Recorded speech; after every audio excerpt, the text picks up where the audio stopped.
Sugway, and welcome to my channel. If you're new here, my name is Gitsunini, and I like to talk about all the things that make me happy and all the things that I find important and that I want to raise awareness on. So in this video, we're going to talk about an experience that I had today, and we're going to unpack some of the questions that were asked that at the time I didn't get a chance to answer, so I'm utilizing YouTube to answer and to hopefully share that with the organizers of the event. So without further ado, let's get into the video. I was fortunate enough to be able to attend a historic event, the first time ever that Sephora Canada has partnered with the Native Women's Association of Canada, and they had a roundtable discussion on Indigenous beauty. And so there was quite a few elders present that shared their perspectives, as well as just were there for extra support in case people needed it, because it got really heavy. It got really heavy. I was not expecting that. I was like, so I didn't know what to expect, so I got all ready to be on a Zoom call thinking that I have my camera on, thinking I'd be looking all cute, did my makeup, the senior manager of marketing at Sephora Canada, who helped with the Indigenous History Month campaign that they had in June. And so I know there was a lot of backlash from the Indigenous community about the lack of representation, initiative the year before too, and they featured Seraine Fox, and then this current year they featured Shaina Nova, who is Inuit, and then they also featured Michelle Chubb, I think her name is. Her TikTok is Indigenous Beauty. Yeah, people were hoping for more. That's what I took from it. And so the lady from Sephora Canada did apologize and did say they know that they need to do better, and that there were groups that didn't feel represented, like the Métis people or the Two-Spirited groups, and I, as a plus size person, didn't feel representative, that those influencers, TikTok influencers, represented me, because I'm Haudenosaunee, so that's part of the Iroquois Confederacy, or the Haudenosaunee Confederacy, so that's 6 nations, with Mohawk, Oneida, Onondaga, Cayuga, Seneca, and later Tuscarora. The Haudenosaunee people, we have socials, we don't have powwows, right? So they had Indigenous Beauty in her regalia, her jingle dress, which is awesome. I love seeing that, and I know that there are some Haudenosaunee people that do participate in powwows because they've learned the craft or they've learned the dance. It's just not something that I've been exposed to or I have experience with, so that's another reason why I didn't feel represented by that. I think I worry that a lot of times we only show people, and this is my beef with TikTok too, and I might have talked about this before, or at least I have talked about it on TikTok, how it seems if you want to be a successful native on TikTok, you have to be showcasing your culture, whether it's in regalia or whether it's in singing or dancing or all that stuff. I'm very proud of all of the TikTok creators that blew up and have millions of followers and are doing really amazing things. I think that's awesome, and have gained that following. But it almost came at the risk of making us skeptical of our culture, and because even, and I brought this up before when we were talking to the Minister Mark Miller of Indigenous Affairs, when they had the COVID, the advertisements for the vaccine, and they wanted people to get the vaccine, it was only the Native people who were not dressed in regular clothing. We were dressed in regalia. We're not gonna wear regalia to go get our vaccine. No. So part of the roundtable discussion also talked about representation and how representation matters, but also how have historic representations of Indigenous women affected us as Indigenous women in the 21st century, right? And so a lot of the ladies echoed that there hasn't been much. And I think about when I was growing up, the one Native show that I knew about was North of 60, And even then, I rewatched that later as an adult, and I just know how pondering it is to white settlers, and how it's like the white guy is still the savior, and he still knows what's best, and he's gotta help rule the Indians. And even the like Native woman who Tina Keeper who plays in there, like they keep this conflict going of like whether she's with the RCMP or whether she's with her people. Like, why can't she do both? Like, you know what I mean? Like, it just seemed like she had to pick, like, either RCMP or you're either a part of this community. And so, yeah, I just saw that was a big struggle within that film. Yes, Tina Keeper is like an Indigenous woman, but I didn't see myself in her because she still had the European beauty standards in terms of being thin and being tall and being lean and whatnot. Whereas, like, that's not me, right? Like, I'm short, I'm stubby, I'm chubby, you know? And so throughout history, even growing up, there's been one film or one TV series that I felt represented by, and that's because they were Haudenosaunee, so they were Mohawk from Ganawagi, and I don't even know if the actors were Mohawk, but they had, Mohawk words in there, but it was Mohawk Girls by Tracy Deer.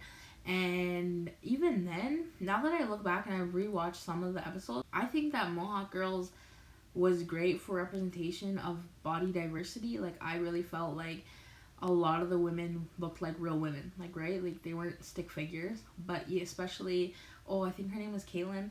Like, I just seen myself in Kaylin, and seen, people in my community that were like that, who, settled. And because there's a lot that goes into that. If we want to have a discussion about that, like, let me know.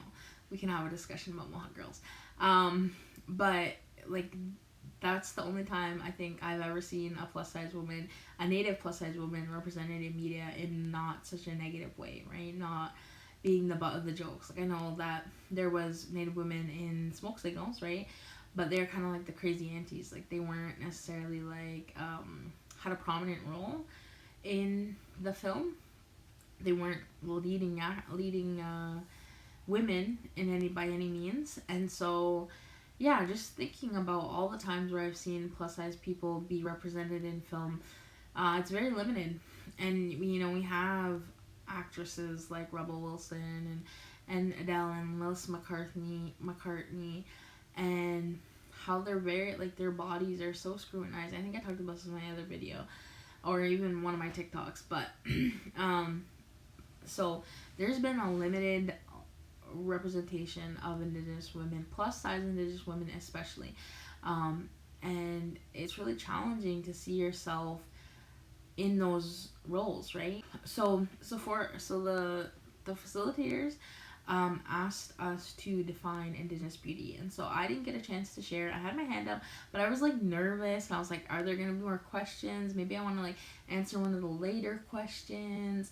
So I was like hesitant to put my hand up because I'm like, maybe they're gonna have like different questions that I want to speak on, and they did. They have different questions later that fit with what I was just talking about representation and how important it is, and how the lack of representation continues the erasure and the stagnation of Indigenous people, and how a lot of people think we don't even exist anymore, that we're not out here, practicing our culture and learning our languages, when that's what we're doing. We're trying to survive, and we're trying to continue preserving the culture and the language. But so if I were to define Indigenous beauty, I hoped that, like, in the webinar, that we'd get to see everyone, and I was gonna say that, like, Indigenous beauty is us, just us existing is Indigenous beauty, because we all have it, and it manifests in different forms, right?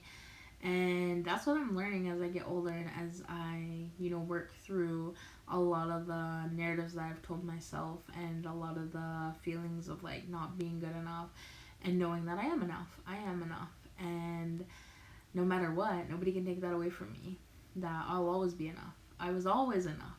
I may have not felt like it, I may have not thought like it, but I've always been enough. And so, yeah, we heard some really heavy stories from a lot of girls who didn't feel represented, and therefore felt bad about themselves, were self-conscious, and a lot of them were honest and talked about not really going into Sephora and not feeling comfortable there, and not dabbling in makeup because it wasn't something that was accessible or that was relevant to them. Like, I think if we think about a lot of our Indigenous women, like, they are of the highest rates of incarceration in Canada.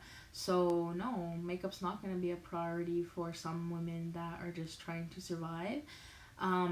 But for women like myself who have found a passion in it and who have, want to create content around it and want to immerse myself in it, who go to Sephora like weekly, like regularly, what I would have wanted to be able to tell Sephora to was to add some like training for their staff, because the number of times that I feel like I'm getting profiled at Sephora where like there's so many people around me and like trying to ask me if I want help. Yes, it's one thing, but like when there's like 5 people like looking at me like acting like I'm gonna steal something, like it's just like, no, like that's not fun.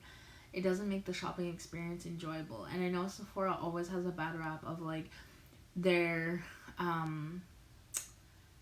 their workers not being very kind to their customers. So I know that like I've watched a bunch of videos about like why I quit Sephora and like different story times about Sephora and whatnot. But that would be one aspect that I would encourage Sephora to look into, is to do some cultural competency training with their staff, and to know that their staff are profiling people and that it's not fun and doesn't make shopping online enjoyable. And even with the pandemic and like with tax exempt, like honoring tax exempt, like that's something I wish that they would be able to do online. Like at Morphe just put it into their system, and now when I check out at Morphe, the taxes automatically come off. Like I don't know why Sephora can't do the same thing. I just think it's an active choice not to. So like with Sephora, like I have to pay the taxes and then I have to email them after, like, I could do it after every order, I guess, if I wanted to, but I usually wait a little bit. That way it's not like, oh, you're getting refunded $3. Like that way it's like $30 or something like that, where it's substantial. And so I would have to email them and let them know and just be like, hey, like I'm ready to like get my taxes back. And I just wish it was something that they could do at checkout. Like to me that would be to show me that you actually are caring, and different like equitable hiring practices, like having hiring that reflects the communities that you're serving, right? So I have a friend that works at Sephora in London, and she's Native, and I would love to hear her perspective on how the organization works and whatnot, because I have other friends that work at Sephora and like they think it's a nice place to work. So but having access and opportunities and Indigenous job fairs, like I think those could go a long way in terms of increasing your Indigenous representation on staff. That way, you can have those people at the table, right? That you don't have to have like a national round table. You could bring in, your Indigenous staff. And I think that's something that a lot of organizations could be doing better at. Like, stop looking outwards for their validation, or stop looking outwards for validation when you have the resources and tools inwards within your organization. I didn't really like how they phrased it as consultation, because to me, like, I don't know, consultation is like a process, right? It's not something that you just do once and then the Indigenous community has been consulted, check mark. Like I think we've been down that road before and it's been negative and it's came back to bite us in the butt. So I was really eerie when they're like, this is consultation. And I'm like, who are you consulting?